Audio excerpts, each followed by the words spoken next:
Let me give you the table of contents first. I'm going to cover 5 subjects. Let me give you those 5, and then we'll come back and take them one at a time and we'll go through them. Okay, the first subject is personal development, which is the best place to start, right? If you don't start there, nothing much is going to happen. Here's the big challenge of life. You can have more than you've got because you can become more than you are. That's the challenge. And of course, the other side of the coin reads, unless you change how you are, you'll always have what you got. I have found in my experience that income does not far exceed personal development. Now, sometimes income takes a lucky jump, but sure enough, unless you grow out where it is, it'll usually come back where you are. Life has strange ways. If somebody hands you $1 million, best you become a millionaire quickly, so you get to keep the money. Otherwise, sure enough, it'll disappear.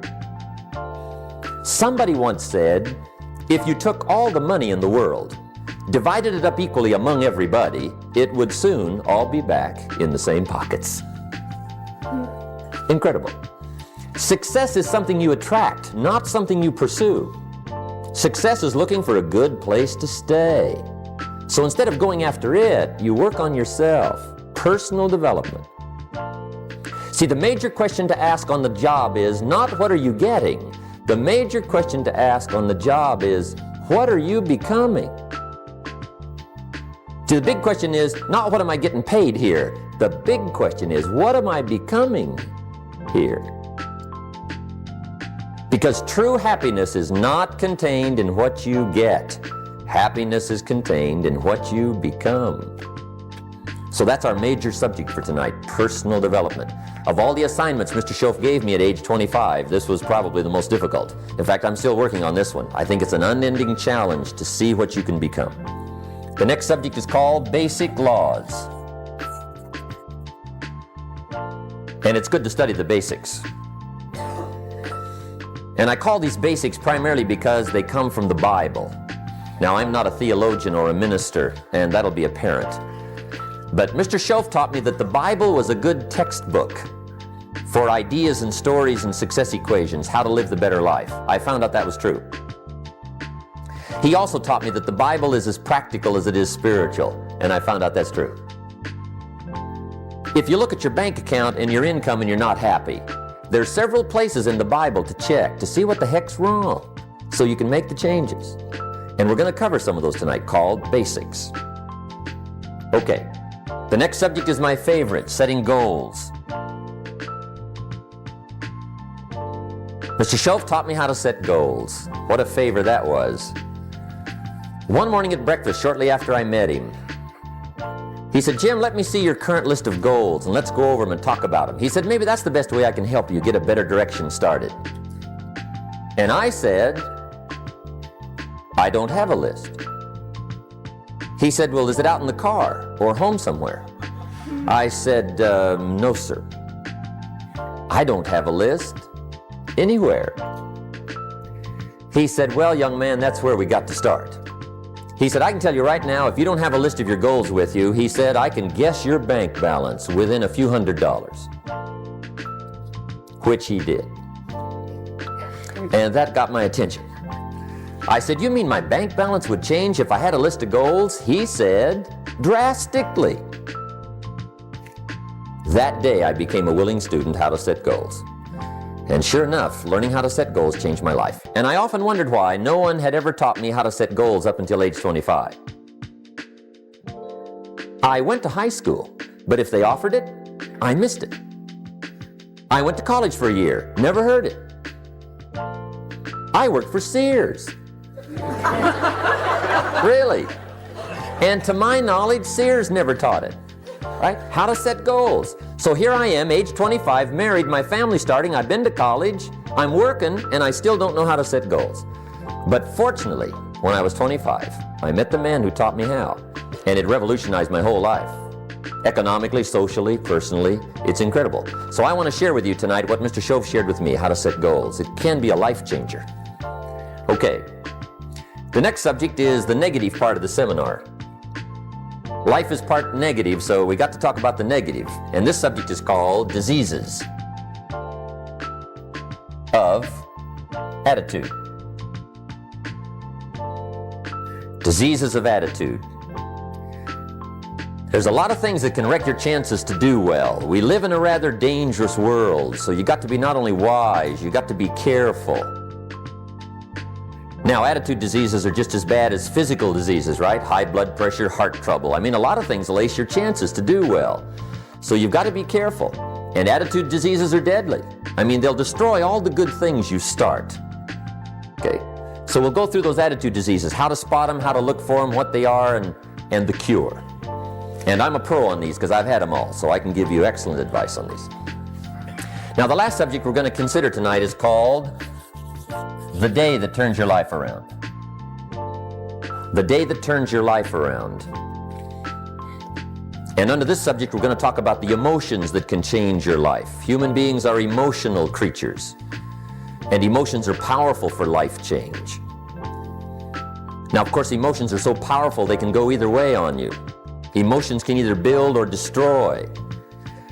So you really have to employ emotions properly. We call civilization the intelligent management of human emotions.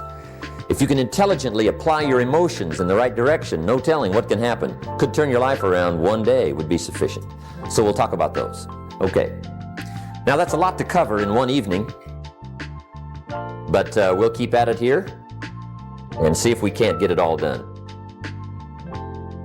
I'd like to have you now jot down the theme of the seminar. Every seminar should have a theme, I guess. We've got one. It's on some of our literature if you happen to notice it, but if you didn't, for your notes, here it is. The theme of the seminar goes like this: the major key to your better future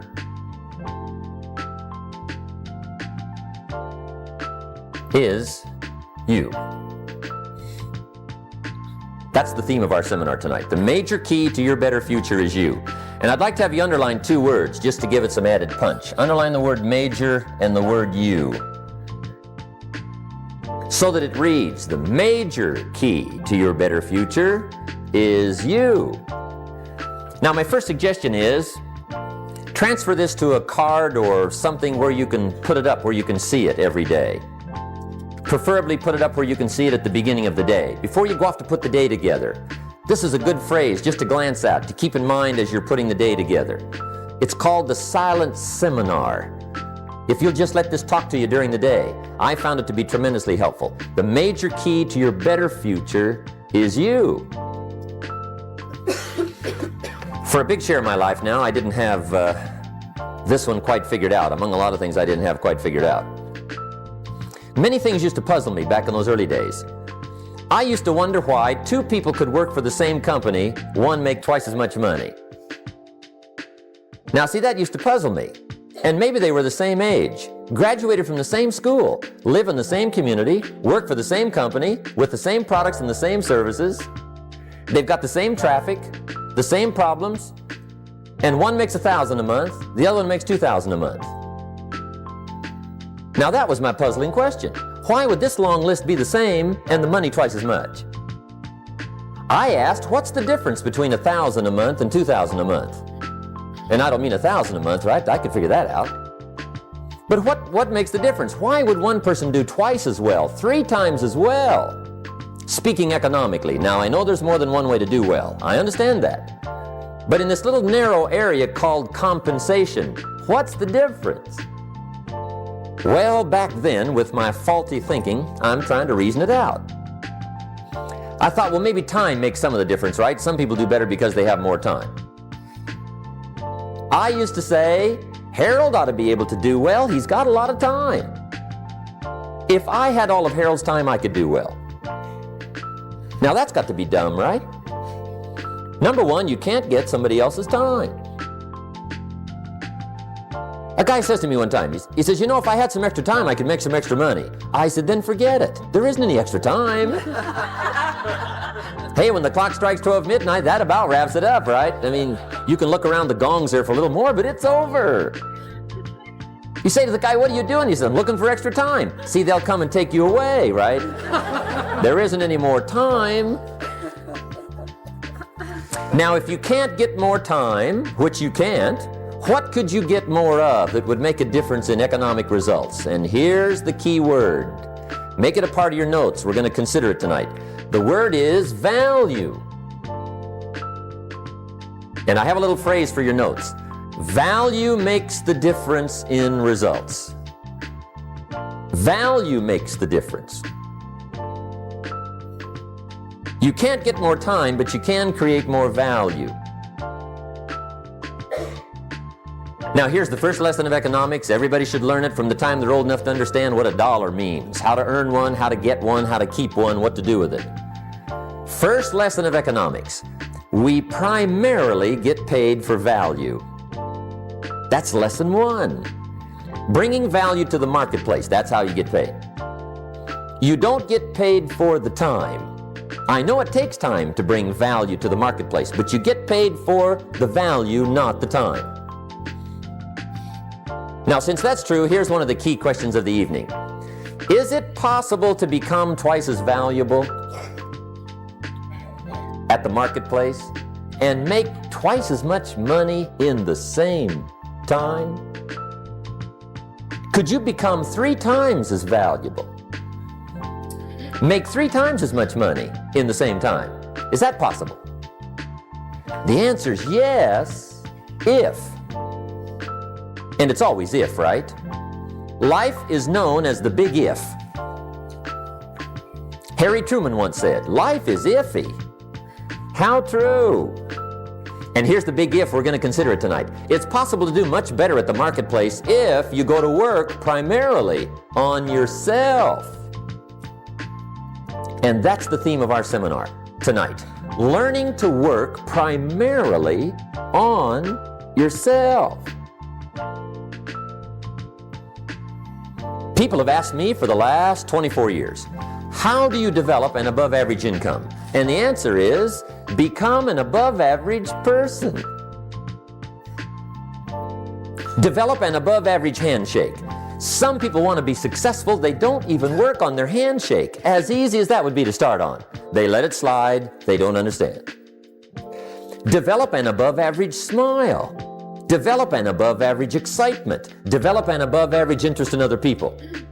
Develop an above average intensity to win. See, that'll change everything. Probably one of the most frustrating experiences in life is looking for an above average job with above average pay without becoming an above average person. It's called frustration.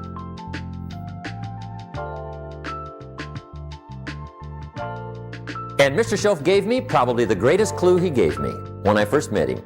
He said, Jim, if you want to be wealthy and happy the rest of your life, just learn this lesson well. He said, learn to work harder on yourself than you do on your job. That was it. The beginning of the philosophy that helped to change my life. Work harder on yourself than you do on your job. When he said that, I suddenly understood why I was broke. I was a hard worker on my job. If anybody would have asked me, age 25, Mr. ROHN, are you a hard worker? I'd have said, yes, I'm a hard worker. Check my record. I work as hard as anybody. And that was true. I was a hard worker. I really was. But see, that was my problem. I was working hard on my job, but I wasn't working hard on myself. And that was my reason for lack of progress. Some people look for more money, but they look for it in the wrong direction. The guy says, I need more money, I'm going to go work on my boss. Well,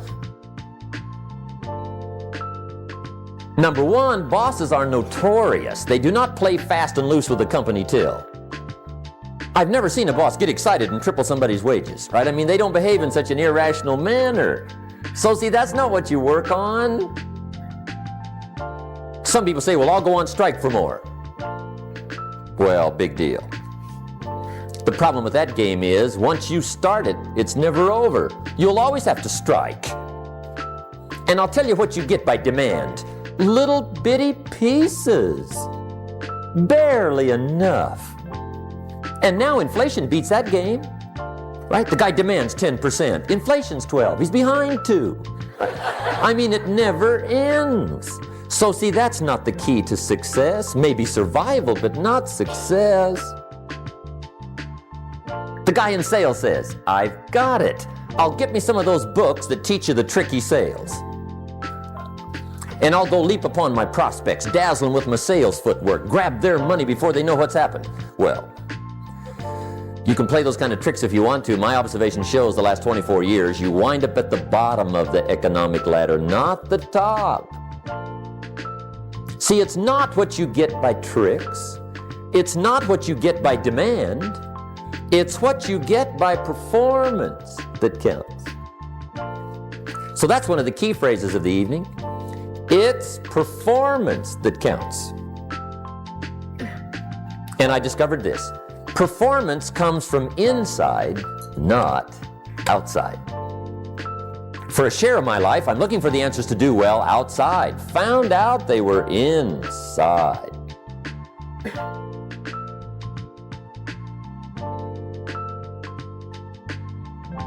Then Mr. Schoaf gave me probably one of the most important clues among so many things he taught me, but this was in those early days. Mr. Schoaf was very kind, but he was also very abrupt. And he had these interesting questions to ask. I'm giving him a little rundown one day on how things hadn't worked out for me. He said, Mr. Rohn, I've got the answer for you if you will listen carefully. And listen carefully I did that day and for the next 5 years. If somebody's wealthy and happy, you gotta listen. He said, Jim, I've only known you a short time. But he said, it's already my honest opinion that for things to change for you, you got to change. That wasn't quite the answer I was looking for. But that's the answer he gave me, and I pass it along to you on this warm summer evening in Anaheim, California, 1981. For things to change for you, you've got to change. Otherwise, it isn't going to change. Before I met Mr. Schoaf, I used to say, I sure hope things will change. Right? That seemed to be my only hope. If it isn't going to change, I'm in serious trouble. And then I discovered it isn't going to change, so I'm in serious trouble.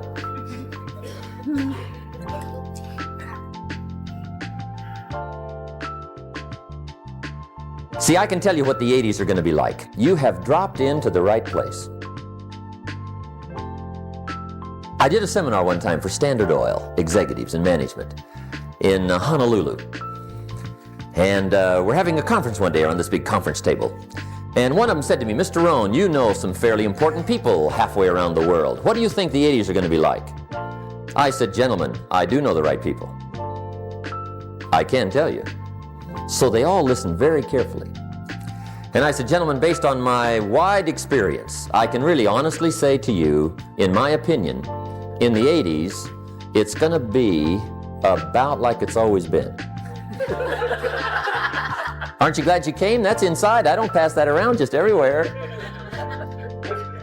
Now, of course, I said that to make a point, but I also said it because it's accurate. It's going to be about like it's always been. It isn't going to change. The tide comes in and then what? It goes out. For 6,500 years that we know of, recorded history, and probably long before that. So it is not going to change. It gets light and then what? It turns dark. 6,500 years. See, it's not likely to change. And we're not to be startled by that. And if the sun goes down, the guy says, what's happened, what's happened? It means he hasn't been here long, I guess, right? It always goes down about this time. The guy says, well, I don't like that arrangement. Well, you got to talk to somebody besides me, right? It gets light, then it turns dark. In rotation, the next season after fall is what? Winter. Pray tell, how often does winter follow fall? Every year regularly for the last 6,500 that we know of. See, it is not going to change. Now, some winters are long, and some are short, and some are hard, and some are easy, but they always come right after falls. It isn't going to change. Sometimes you can figure it out, sometimes there's no way to figure it out. Sometimes it goes well, sometimes it gets in a knot. Sometimes it sails along, sometimes it gets in reverse. See, that's not going to change. The last 6,000 years reads like this: opportunity mixed with difficulty.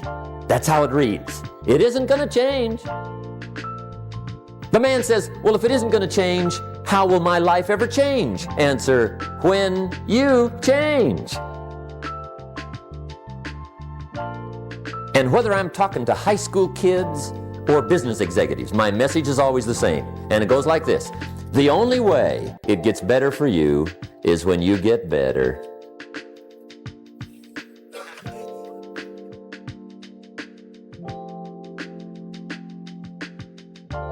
Let me give you the 4 major lessons in life to learn. Here's 4 majors. It's good to study the majors. In our weekend seminar we teach, some people don't do well because they major in minor things.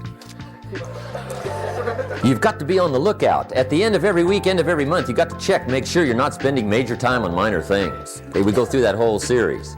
Majors and minors.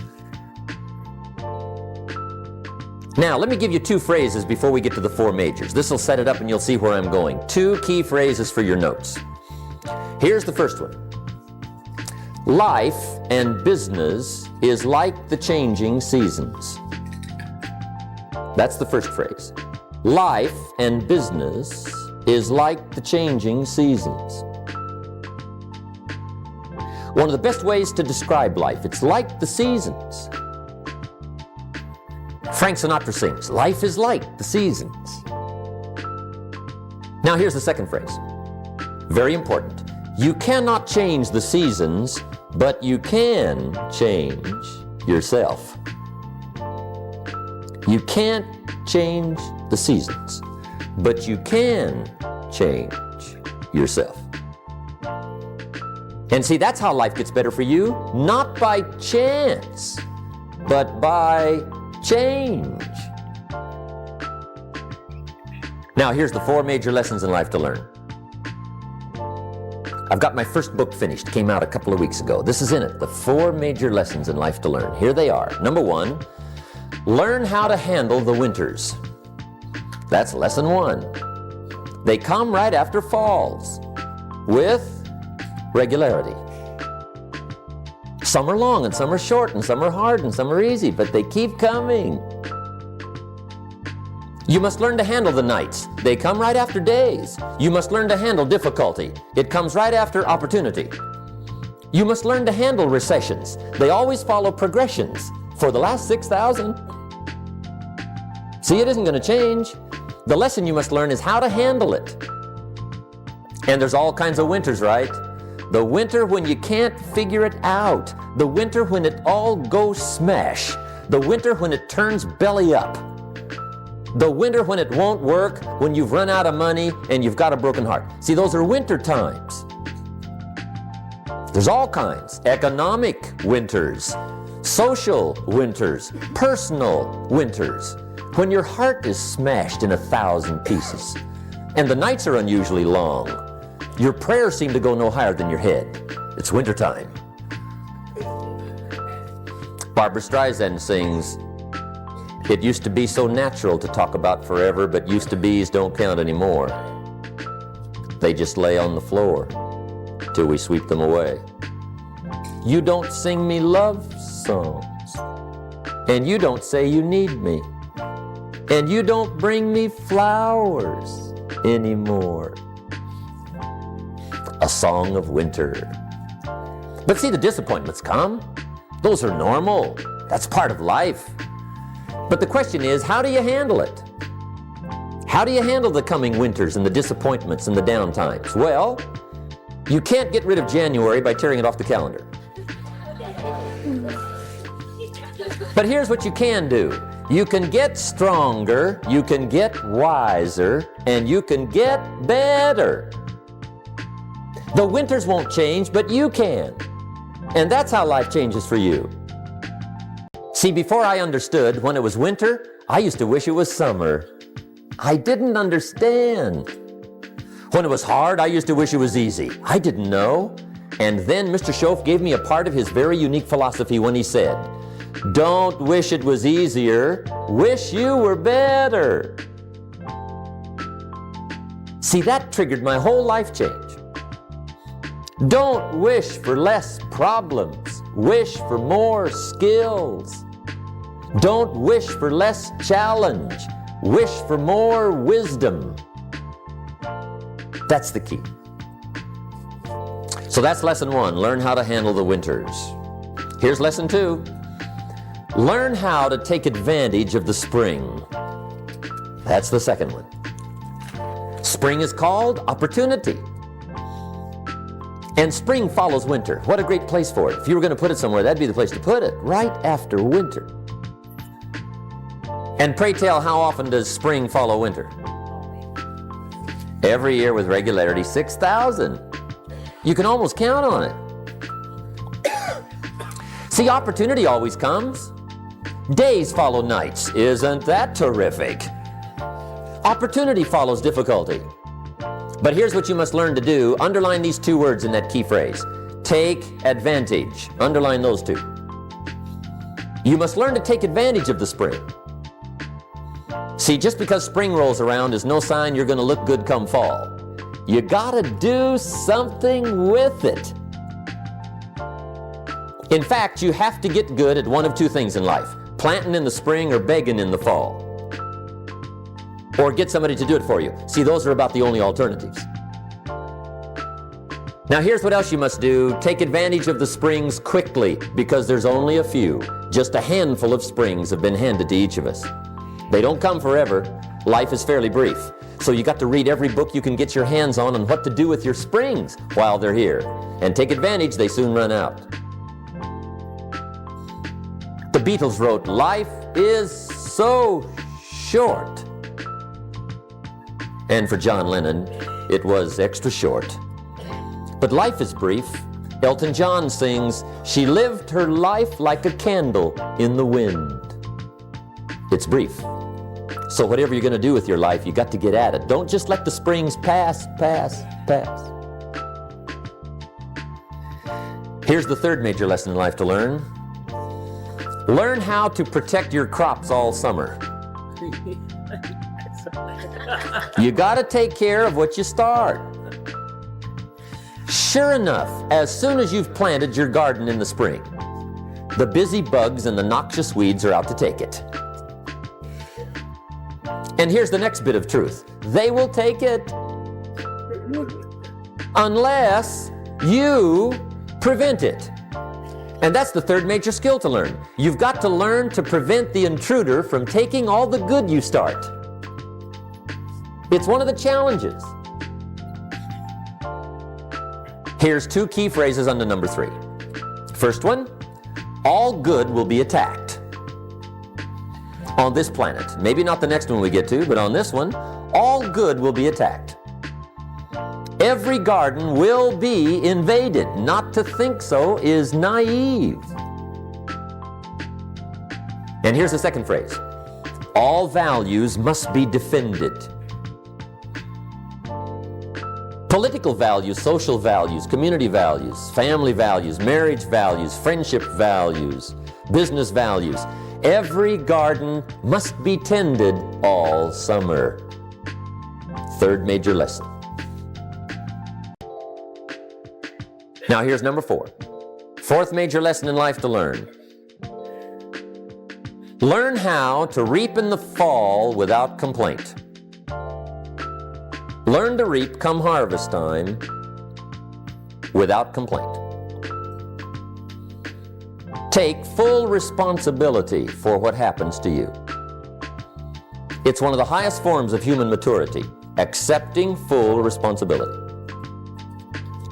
It's the day you know you've passed from childhood to adulthood, the day you accept full responsibility. And another note, learn to reap in the fall without apology. Without apology if you do well, and without complaint if you don't. That's maturity. I used to have that long list of reasons why I wasn't doing well. To explain. You got to explain, right? Otherwise you're going to look bad. I used to have this funny list called Reasons for Not Looking Good.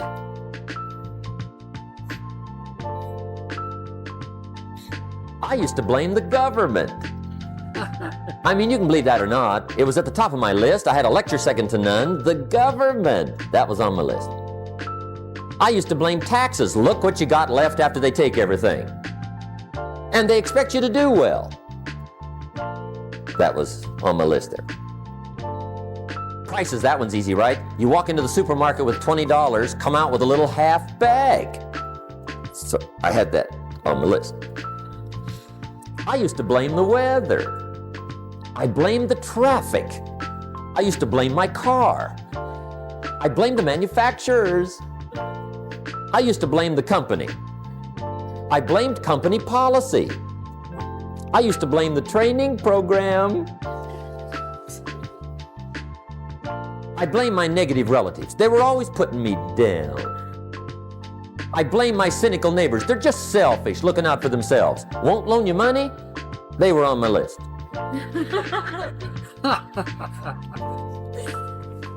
I used to blame the economy. I blamed the community. That's a pretty good list for not doing well, isn't it? I thought it was good. I'll never forget one day, Mr. Schoaf was very kind, but he was also very blunt.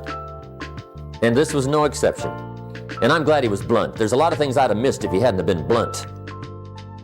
One day, with sort of a curious look on his face, he said, "Jim, just out of curiosity, tell me, how come you haven't done well up until now?" Excellent question. I thought, well, so I won't look too bad, I'll go through my list. And this list I just gave you, I put that on him. And he was very patient. He let me go through the whole thing, the government, the weather. I went through this whole thing. When I finished, he looked my list over very carefully. He said, "Mr. Rohn, big problem with your list. You ain't on it." How brilliant.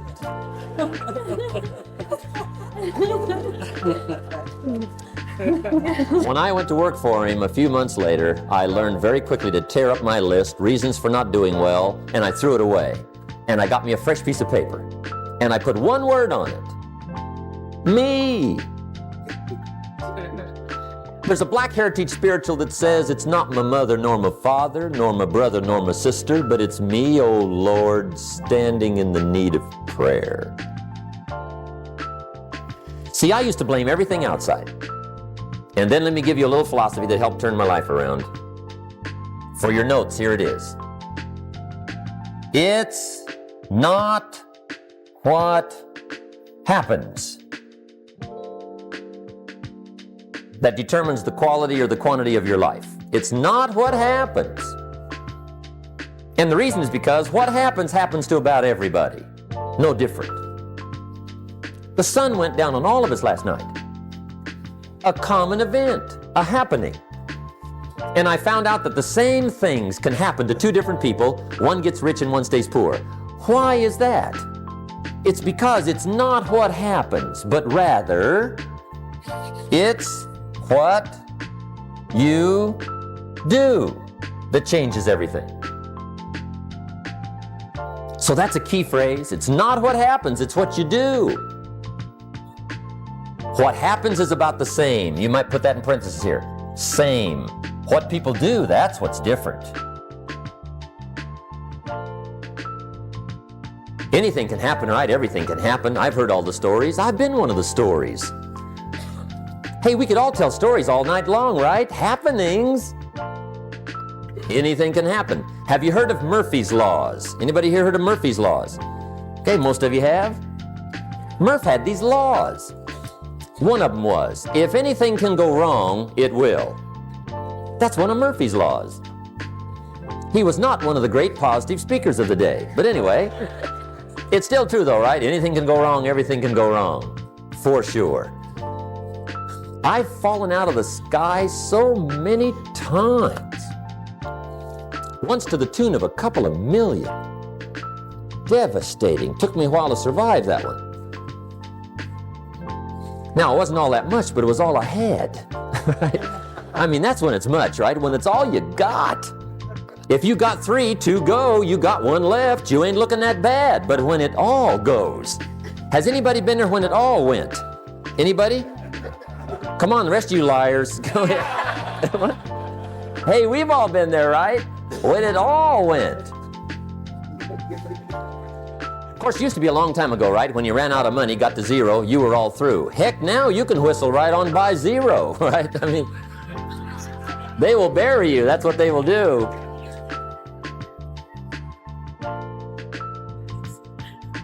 But see, those are the happenings, right? Everything can happen. Anything can happen. But it's not the happenings. It's what you do about it. Somebody says, yeah, but you don't understand the disappointments I've had. Come on. Everybody's had their share. Disappointments are not special gifts reserved for the poor. Everybody has them. The difference is what you do about it. It's not the weather. I used to blame the weather, and I discovered it rains on the rich. So see, that won't help.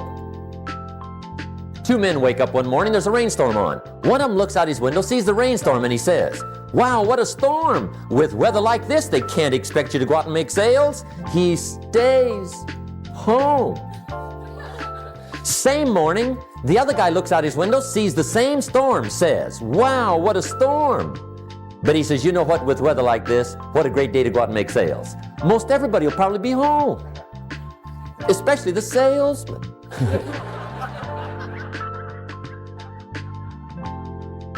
See, that's the difference in how your life works out. It's not what happens, it's what you do. So here's one of the key questions of the evening. Starting tomorrow, what are you going to do that'll make a change in your life's direction? Good question. What are you going to do starting tomorrow that'll make a difference? Now see, if you don't do something starting tomorrow that'll make a difference, guess what? It's gonna be the same. And see, that way you can guess what the next 5 years are gonna be like. Look at the last 5. Because the next 5 are gonna be like the last 5 unless you, major key, tomorrow, change it all. Or change a little, or change something, or don't change. It's choice time. You can do whatever you want. But it's nice to know any day you wish you can change your whole life. What can you do starting tomorrow that'll make a difference? Good question. What can you do with economic chaos, massive disappointment? What can you do with a broken heart? What can you do when it won't work? Good question.